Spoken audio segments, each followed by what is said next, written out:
મિત્રો, આજે બનાવીશું એકદમ નવી રીતે સોડા કે ઈનોના ઉપયોગ વગર ફરાળી મુઠિયા.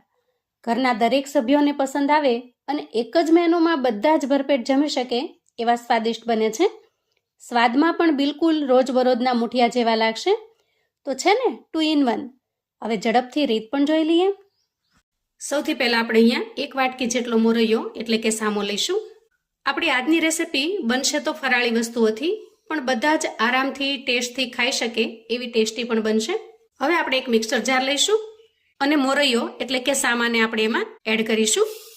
ઢાંકણ ઢાંકી અહીંયા આપણે સામાને એકદમ સરસ ફાઇન પાવડર બનાવી લેવાનો છે. તો જુઓ, અહીંયા પીસી અને આપણે આ રીતે એકદમ સરસ ફાઇન પાવડર બનાવી લીધો છે. હવે આપણે મિક્સિંગ બાઉલ લઈશું અને તૈયાર કરેલો મોરૈયાનો લોટ છે એને આપણે એમાં ટ્રાન્સફર કરીશું. હવે આપણે અહીંયા રાજગરાનો લોટ લઈશું. તો જેટલો આપણે અહીંયા સામાનો લોટ બનાવેલો છે એટલો જ આપણે અહીંયા રાજગરાનો લોટ લેવાનો છે અને એને પણ આપણે ઉમેરી દઈએ. હવે લોટની અંદર આપણે થોડી દૂધીને ખમણીને ઉમેરી દેવાની છે.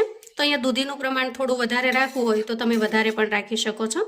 અને ત્યાર પછી આ રીતે એક નાનું બટેકું છે એને મેં ખમણી લીધું છે, એને ઉમેરી દઈએ. અહીંયા તમે દૂધી અને બટેકા બંનેનો ઉપયોગ કરી શકો છો, અથવા તો કોઈ એક રાખી અને એકને સ્કીપ કરી શકો છો. ત્યાર પછી અહીંયા અધકચરી આદુ મરચાંની પેસ્ટ બનાવેલી છે એને ઉમેરી દઈએ. અહીંયા થોડા લીમડાના પાનને મેં આ રીતે ઝીણા ઝીણા સમારી લીધા છે, કેમ કે આ મુઠિયાની અંદર એનો ટેસ્ટ ખૂબ જ સરસ લાગે છે. ફ્રેશ લીમડાના પાન હોય અથવા તો થોડા સુકાઈ ગયેલા હોય તો પણ તમે ઉમેરી શકો છો. અહીંયા મીઠા લીમડાના પાનને ઉમેરી દઈએ. 1 ચમચી જેટલા તલ ઉમેરી દઈશું. થોડી ઝીણી સમારેલી કોથમીર છે એને ઉમેરી દઈએ. કોથમીરનું પ્રમાણ તમે અહીંયા ઓછું કે વધારે કરી શકો છો. અને હવે આપણે સૂકા મસાલા કરીશું. સ્વાદ પ્રમાણે મીઠું ઉમેરીશું. અહીંયા તમે ફરાળમાં જે કોઈ મીઠું ખાતા હો એ મીઠું ઉમેરવાનું છે. 1/2 ચમચી જેટલી હું હળદર ઉમેરું છું. તમે જો ફરાળમાં હળદર ન ખાતા હો તો એને સ્કીપ કરી દેવાની. અને તીખાશ માટે 1 ચમચી જેટલા ચીલી ફ્લેક્સ ઉમેરીશું. અંદાજે 1 મોટા ચમચા જેટલું આપણે અહીંયા તેલ ઉમેરવાનું છે. તેલ ઉમેરવાથી તમારે અહીંયા સોડા કે ઈનો કશો જ ઉમેરવું નહીં પડે. એકદમ સરસ સોફ્ટ મુઠિયા બનીને તૈયાર થશે. અને ત્યાર પછી આપણે એમાં 2 ચમચી જેટલું દહીં ઉમેરવાનું છે. દહીં તમારી પાસે મોળું હોય તો વધારે સારું, અને જો ખાટું હોય તો થોડું પાણી નાખી અને પછી ઉમેરવાનું. મુઠિયાને એકદમ સરસ ચટપટો ટેસ્ટ આપવા માટે આપણે અહીંયા થોડું લીંબુ ઉમેરીશું. તો અડધા લીંબુનો રસ હું અહીંયા ઉમેરી દઉં છું. આમ કરવાથી મુઠિયા ખૂબ જ સરસ સ્વાદિષ્ટ બને છે.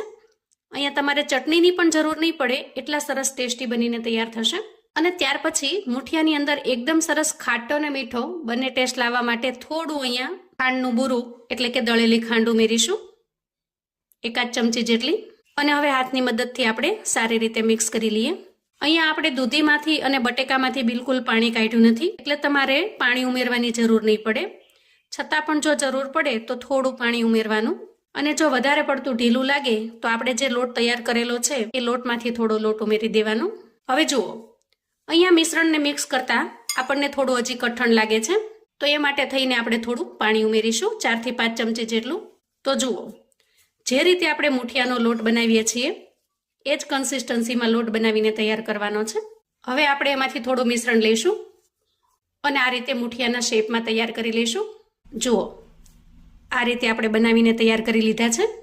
હવે આ રીતે આપણે કોઈ આવી કાણાવાળી ડીશ અથવા તો પ્લેટ લઈશું અને એને ઓઇલથી સારી રીતે ગ્રીસ કરી લઈએ અને ત્યાર પછી આ રીતે સેટ કરી દઈએ. અહીંયા વચ્ચે આપણે થોડી જગ્યા રાખીશું જેથી કરીને એકદમ સરળતાથી અને સારી રીતે બફાઈ જાય. આટલી તૈયારી કર્યા પછી હવે આપણે ગેસ તરફ જઈશું.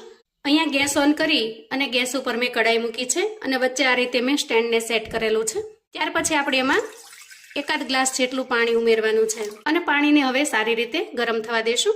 હવે જુઓ, અહીંયા પાણી સારી રીતે ગરમ થઈ ગયું છે. આ રીતે થોડું પાણી ગરમ થાય પછી જ આપણે એના પર પ્લેટ મૂકીશું.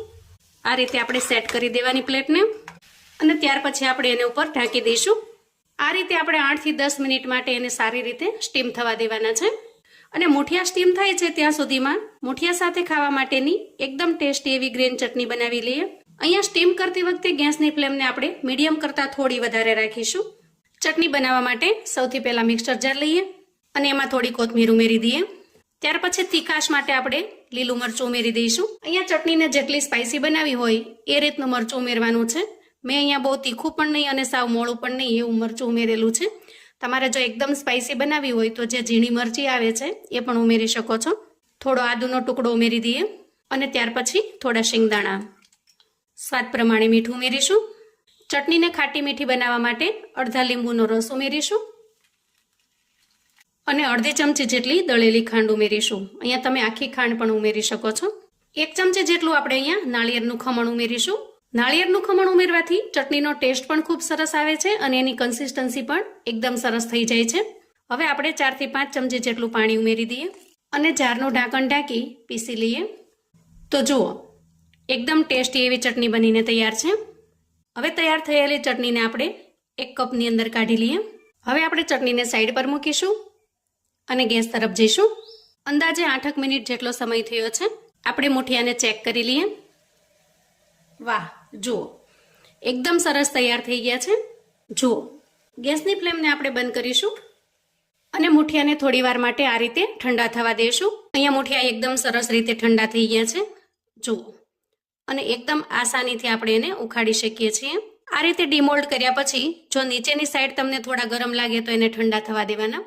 એકદમ સરસ પહેલા આપણે એને ઠંડા કરી લઈએ, જેથી કરીને એને કટ કરવામાં બિલકુલ મુશ્કેલી ન પડે. અને ત્યાર પછી આપણે એને કટ કરી લઈએ. આપણે મુઠિયાને કટ કરીને તૈયાર કરી લીધા છે. આને તમે સિમ્પલી આ રીતે પણ ચટણીની સાથે એન્જોય કરી શકો છો. પણ આપણે આજે એકદમ ટેસ્ટી એવા ખૂબ જ સરસ મજાના વઘાર સાથે બનાવીશું. વઘાર કરવા માટે ગેસ ઉપર આપણે એક પેન મૂકીશું અને એમાં 1 ચમચા જેટલું તેલ લઈ લઈએ. તેલ થોડું ગરમ થાય એટલે આપણે એમાં 1 ચમચી જેટલું જીરું ઉમેરીએ અને 1 ચમચી જેટલા તલ ઉમેરીશું. સૂકું લાલ મરચું ઉમેરીશું અને મીઠા લીમડાના પાન ઉમેરીશું અને બધી જ વસ્તુને સારી રીતે શેકી લઈએ. આ રીતે વઘાર તૈયાર થઈ જાય એટલે આપણે તૈયાર થયેલા મુઠિયા ઉમેરી દઈએ. આ રીતે વઘારેલા મુઠિયા ખૂબ જ ટેસ્ટી લાગે છે. તો અહીંયા એકદમ ટેસ્ટી એવા ફરાળી મુઠિયા બનીને તૈયાર છે. ગેસની ફ્લેમને આપણે બંધ કરીશું અને મુઠિયાને સર્વ કરી લઈશું. તો જુઓ, એકદમ ટેસ્ટી એવા ફરાળી મુઠિયા બનીને તૈયાર છે. આપણે તૈયાર કરેલી ગ્રીન ચટણી સાથે એકદમ ટેસ્ટી એવા લાગે છે. સોડા કે ઈનોના ઉપયોગ વગર પણ એકદમ સ્પોન્જી અને સોફ્ટ એવા બનીને તૈયાર થાય છે. તો આ રીતે મુઠિયા બનાવીને તમે જે ઉપવાસ નથી રહ્યા ને એને માટે પણ સરસ ટેસ્ટી એવો નાસ્તો અથવા તો સાંજનું હળવું જમવાનું બનાવી શકો છો. તો આવું અવનવું જાણવા માટે અને મને સપોર્ટ કરવા માટે ચેનલ પર જો તમે નવા છો તો પ્લીઝ ચેનલને સબસ્ક્રાઈબ કરો. વિડીયો ગમે તો લાઈક અને શેર કરો. તમારા સગા સંબંધી મિત્રોને પણ આપણા આજના એકદમ ટેસ્ટી એવા ફરાળી મુઠિયાની રેસિપી ચોક્કસથી મોકલી આપજો, જેથી એ લોકો પણ બનાવીને તૈયાર કરી શકે, એન્જોય કરી શકે અને એના પરિવારને પીરસી શકે. કોમેન્ટમાં મને ચોક્કસથી જણાવજો મિત્રો કે આજની આ મુઠિયાની રેસિપી તમને કેવી લાગી છે. અને હા, તમે ફરાળમાં કઈ કઈ વાનગીઓ બનાવો છો એ પણ કોમેન્ટમાં જરૂરથી જણાવજો. ફરી મળીશું એક નવી રેસિપી સાથે. ત્યાં સુધી આવજો મિત્રો.